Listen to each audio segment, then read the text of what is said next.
Welcome to a brand new edition of The Rundown with Ramon, where we provide you the top things you need to know to live your best life or start or grow your business. My name is Ramon Ray, publisher of zoneofgenius.com, and I'm so glad you're here today with us on The Rundown with Ramon. As we do in every single episode, we have a brand new show for you today. We're going to cover several things that hopefully will put a smile on your face.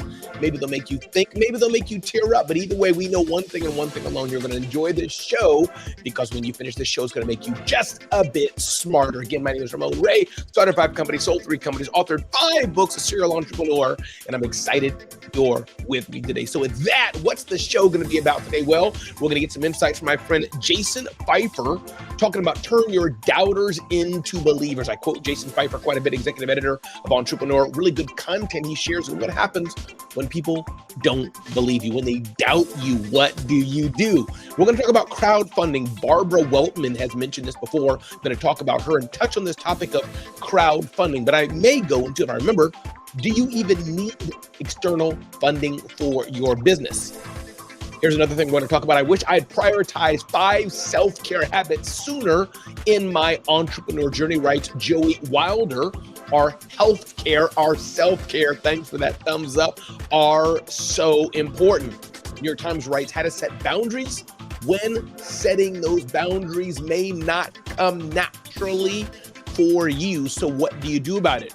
Shout out to Shark Tank. Shark Tank is a great barometer of the U.S. economy and ecosystem. What can we learn from Shark Tank about ourselves and about life? Of course, tips and insights from Seth Godin we're going to touch on. Discovery and invention, what the difference are and why they're so important. We're going to touch on this energy drink changed its packaging and sales skyrocketed. And lastly, we'll close on shout out to libraries who are providing great spaces for entrepreneurs, great ecosystems for entrepreneurs. So at that, I'm glad you're here. Welcome to the new edition of The Rundown with Ramon.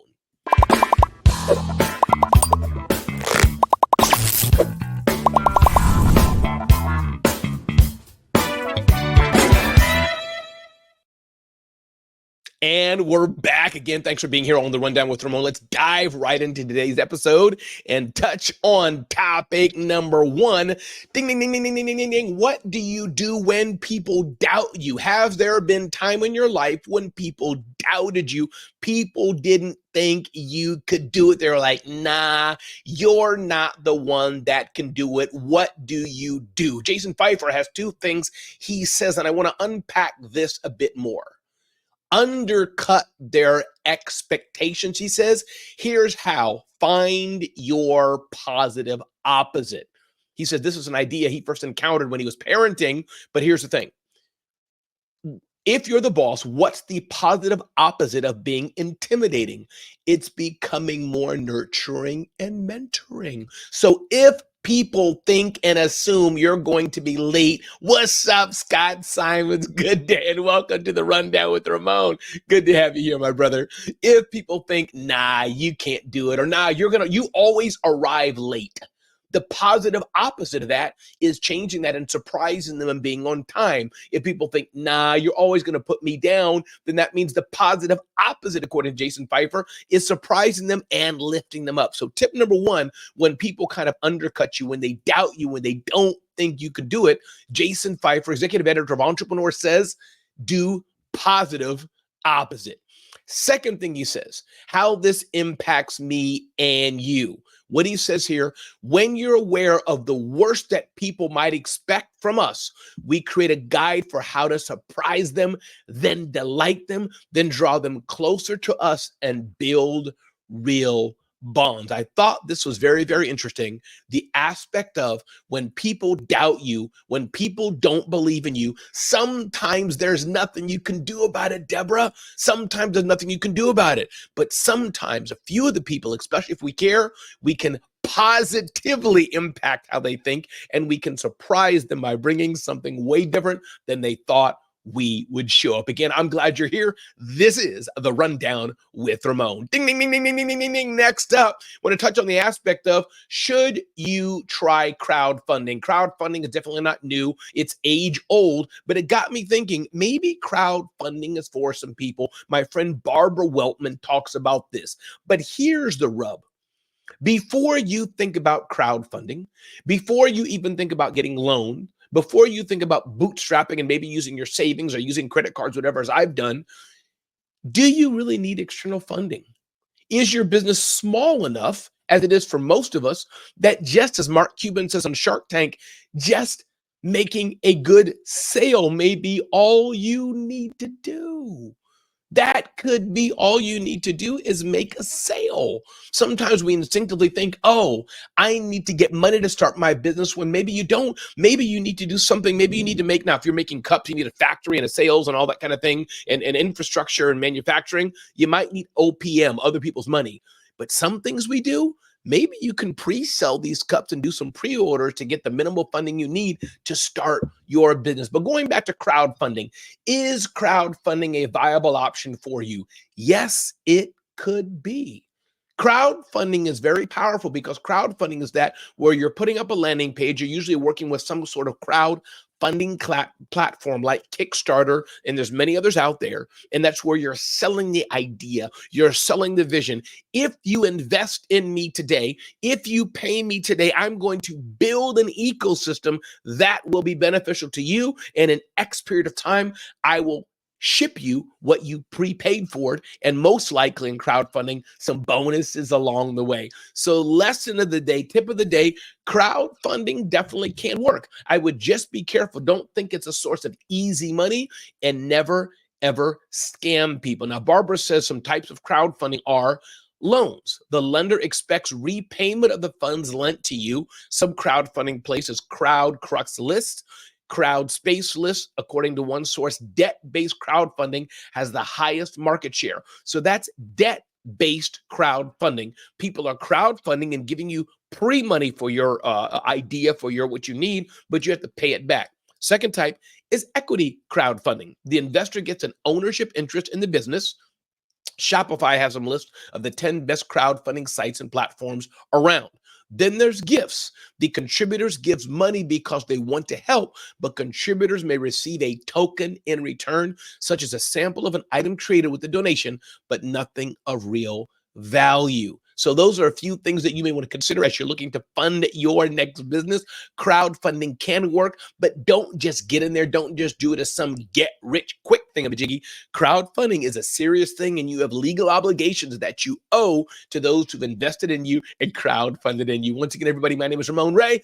This is the Rundown with Ramon. So glad you're here on this entrepreneur journey with me. And maybe you're not a business owner, maybe you're working for a company, or maybe you're a stay-at-home mom, stay-at-home dad, a caregiver. Glad you're here learning on the Rundown with Ramon. Let's keep moving. Ding, ding, ding, ding, ding, ding, ding, ding.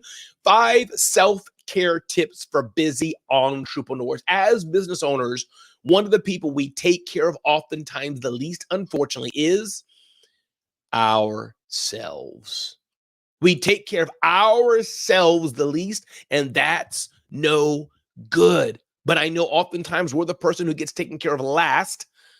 And this entrepreneur's writing that they wish they had prioritized these 5 self-care habits sooner in their entrepreneurial journey. 1, fill your body with good nourishment. Just what you eat and what you consume is so important. Today I had a cup of Cafe Bustelo with Dunkin' Donuts creamer and a slice of banana bread. That's not the healthiest thing in the world, but that's what I had today. So that's number 1. Number 2, prioritizing sleep. Sleep is an essential part of good health. It's not a badge of honor to say, oh, I didn't sleep. I slept 3 hours doing my startup. That's not cool. Next up, business boundaries are a must. Being able to set boundaries in your business to enable you to serve the people you want to serve is part of having good health. Next up, taking time to disconnect. What are you doing to say, listen, I've worked hard all day.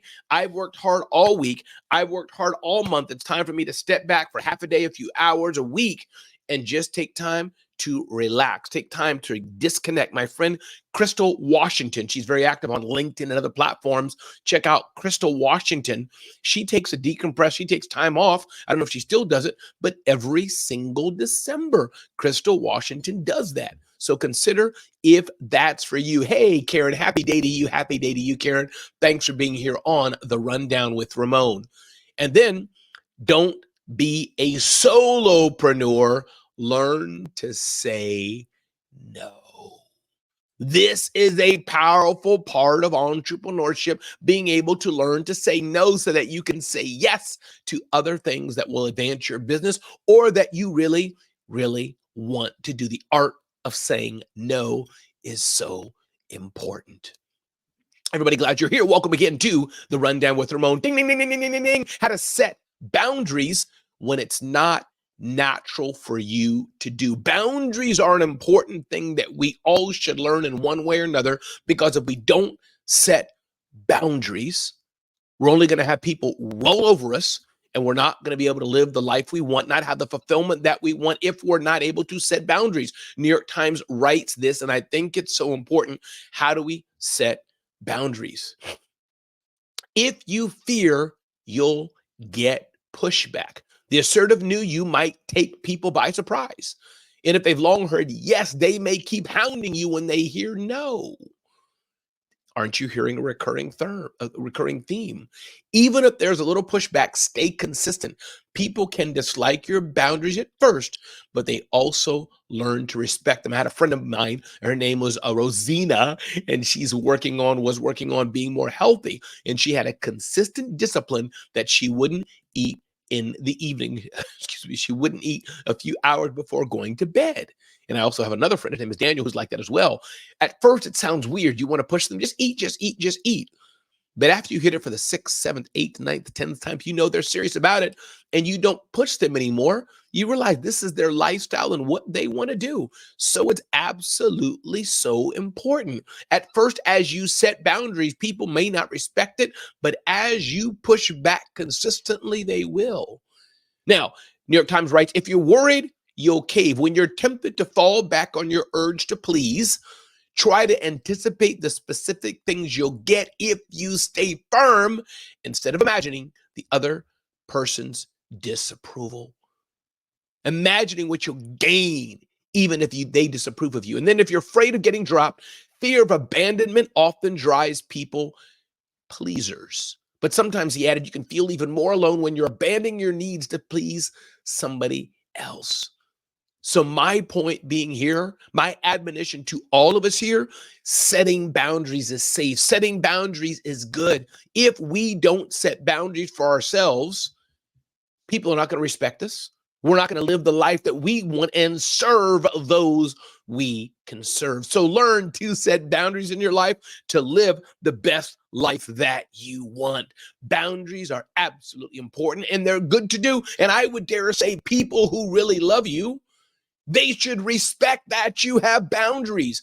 If they really care for you, if they're really your friend, if they really love you, they should be fully respecting that you have boundaries you've set in life for certain things that are very important to you. If you've just joined us, welcome to The Rundown with Ramon. My name is Ramon Ray. You can get to know me better at RamonRay.com. Get to know me at zoneofgenius.com. Let's go with more on The Rundown with Ramon. Ding, ding, ding, ding, ding, ding, ding. Kudos to Shark Tank. New York Times has a nice write-up about Shark Tank and how it's a great barometer of the U.S. economy and the U.S. life overall. Its season 1 started in 2009, 15 some years ago, I think it is, give or take. Let's see, what's 20? I'm not going to do the math right now. Terrible. But season 1, the show premiered against the backdrop of the Great Recession. Small business owners shared stories of struggle and overcoming adversity. Jumps to season 3, the economy gets better. Jump to season 4, Scrub Daddy, one of the biggest sales in the world. Season 5, where Jamie had a device called Doorbolt, which was Ring. They rejected him. And now Jamie's a multi-billionaire, and it was acquired by Amazon.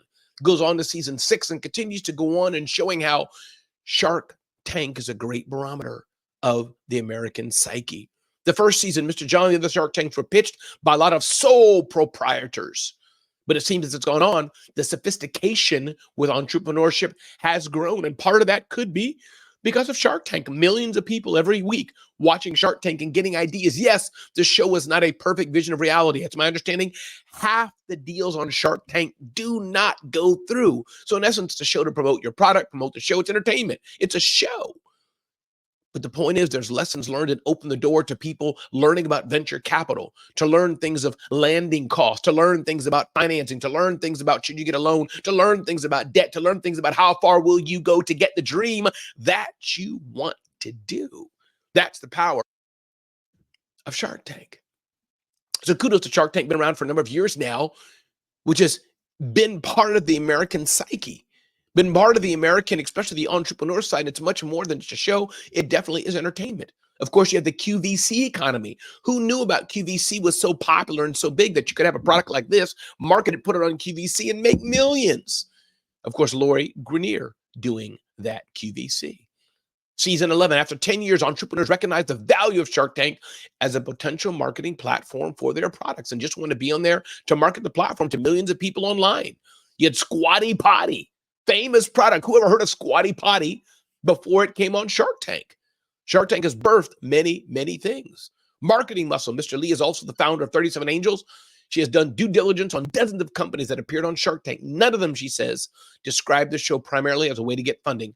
It was a way to market their products. People don't go on Shark Tank to get funding. If you want to get funding, there's many easier ways to get funding. You go there because it's a great platform to get publicity for your product. Everybody, so glad you're here. This is the Rundown with Ramon. By the way, if you want to be on the Rundown with Ramon, email me, DM me, touch base with me, and let me know what story you have to share. Let me know what thought leadership you have to share to be on the Rundown with Ramon. Let's keep going here.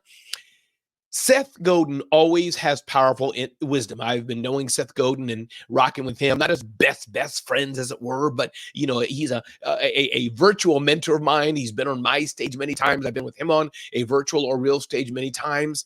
Always love how he shares, how he shows up, and what he does.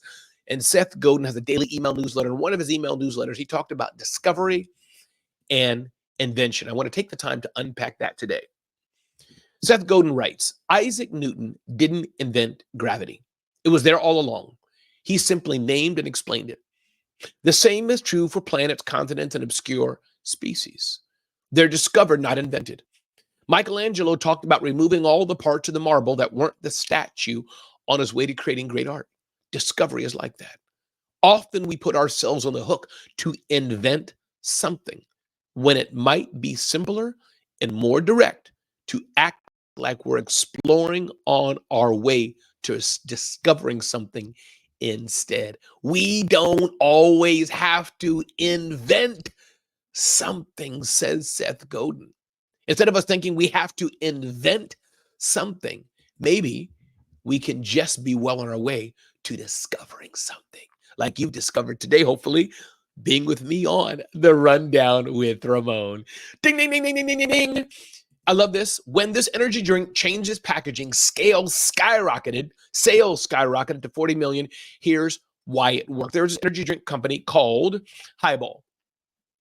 The drink was in a glass bottle or jar, which they thought was best. But the glass would break. It wasn't the right form factor. Things weren't happening so well. So as distribution increased, so did problems. But as a test, the founder started asking some retailers, would you be interested in a canned Highball? The response was yes. Like we really had to sit there and go, what if it were in a can instead of in a bottle? Because they were so anti-can. But here's what happened when they made the switch. Sales went through the roof. And then it was acquired by Anheuser-Busch for $40 million. Well, sales at 40 million, then it was acquired. So what's the lesson for all of us? It's a common founder mistake, he said. When you have a vision for your brand, it's hard to question whether that vision is correct. And this shows us that it's okay to shift. It's okay to make a pivot.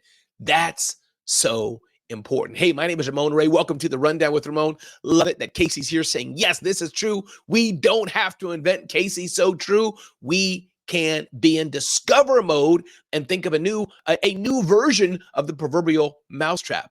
We don't have to always invent it new. Love it. Karen says I do meditation and breathing exercises during the week. After this show, I'm going to go for a 30-minute power walk, do some push-ups and stretches. Indeed, So this is the journey of entrepreneurship. A, everything doesn't have to be invented from scratch. Number two, it's okay to discover and then offer a new version of that. And it's okay to make a pivot.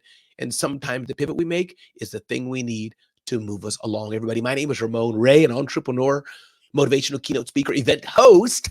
And I'm glad you're here today on The Rundown with Ramon. Ding, ding, ding, ding, ding, ding, ding. Love it here. When manufacturing jobs have shrunk, a library is giving a leg up to entrepreneurs. For me, this is a bigger story, not just about manufacturing jobs. Here, talking about Marcia in Toledo, Ohio. Marcia feels like she's been coming to the library for 100 years. She came with her kids when they were younger. Later, she came for computer help. Now, at 66, she discovered yet another reason to love the library. She's one of thousands of Toledo area residents making use of the free services the library offers to entrepreneurs like herself. Here's the bottom line. If you're struggling and maybe you're not up to date on AI, you're not up to date on using search, the library can be a great source of information and insight for you and for your business, your local library. Shout out to local libraries. I would go up and down Flatbush Avenue for many years and go to the Brooklyn Public Library. In recent days, I've gone to the Midtown Library, the Midtown New York Public Library.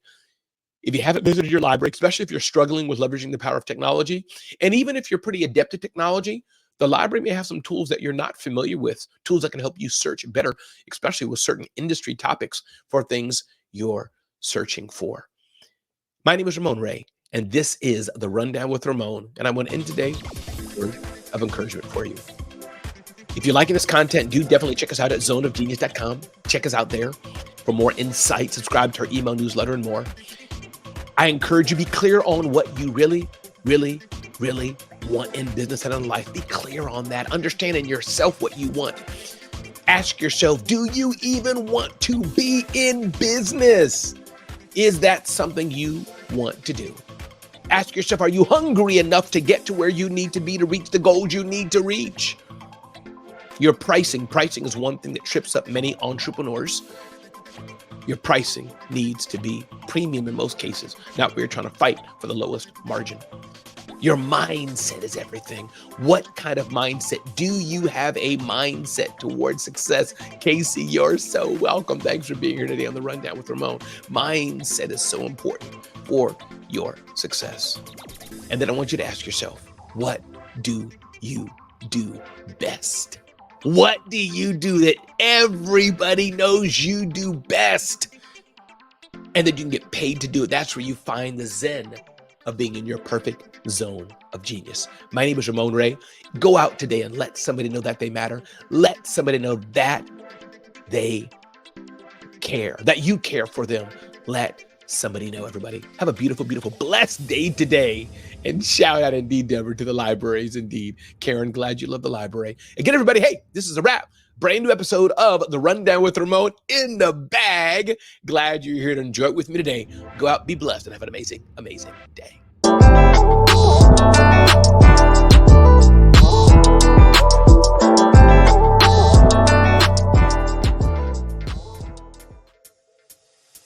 See you next time.